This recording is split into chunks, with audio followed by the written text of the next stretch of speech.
women here to a new culture, a new language, a new way of moving your body, a new way of singing, a new way of playing music, or just playing music in general. That exposure to something new and something different stimulates them and helps them feel a part of something bigger in the world when they tend to be very isolated.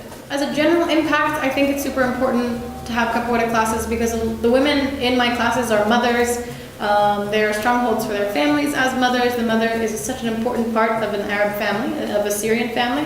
So when a mother can be mentally satisfied through song and through music and physically fulfilled through movement and through exercise, at least in some small way each week, it really provides and trickles down to the family. A lot of the women that I work with, they teach their kids the kicks, they teach their kids jinga, they teach their kids songs, and what ends up happening in the camp is creating this community of capoeira, even if people don't fully understand what it is, but people using song and music and movement to kind of build each other up and feel together in a place like Azraq Refugee Camp, where you necessarily don't have the structures to have a sense of community or togetherness.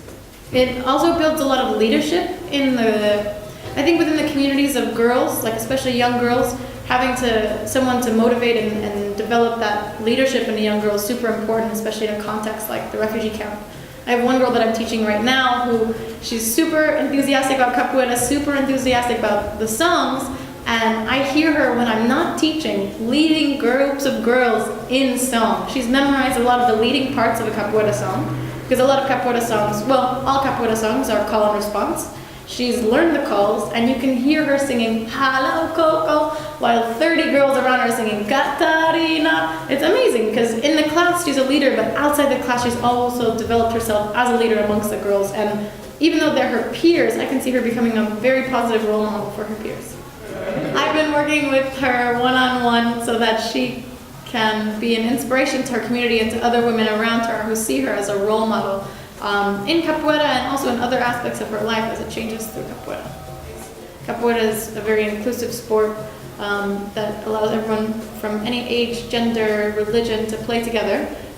So that her being hindered to play with boys or to be around men in the capoeira context is a big hindrance. She also has to get permission from her family to be able to go to the camps with us. Capoeira has changed my life in a lot of ways, and teaching capoeira in refugee camps in the last year has completely changed my outlook about the world. In the media, it portrays refugees in a very negative way that I realize makes no sense. Not that I did believe the media before, but working with people almost every day, refugee women, men, children, who are portrayed as monsters who are out to kill everyone on the media is so strange to me. Because I work with people every day who want just a taste of the world, and I somehow can give them capoeira as a way of exposing them to something else, because they live in a bubble now. They go from living in cities and living normal lives in their country to all of a sudden living in a bubble without any exposure or any connection to the world. A lot of the places I work in don't even have internet, so they don't have any access to anything besides what's right in front of them. So for me to go in and go out, I feel so privileged, and I feel guilty sometimes too, because I have this privilege that I can go into the camp and then leave again.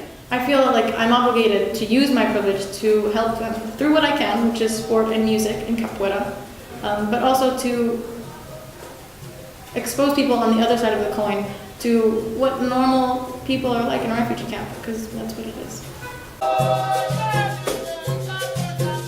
The idea that capoeira is a conversation with your body. At first people laugh, I always say this in the first class, but they laugh.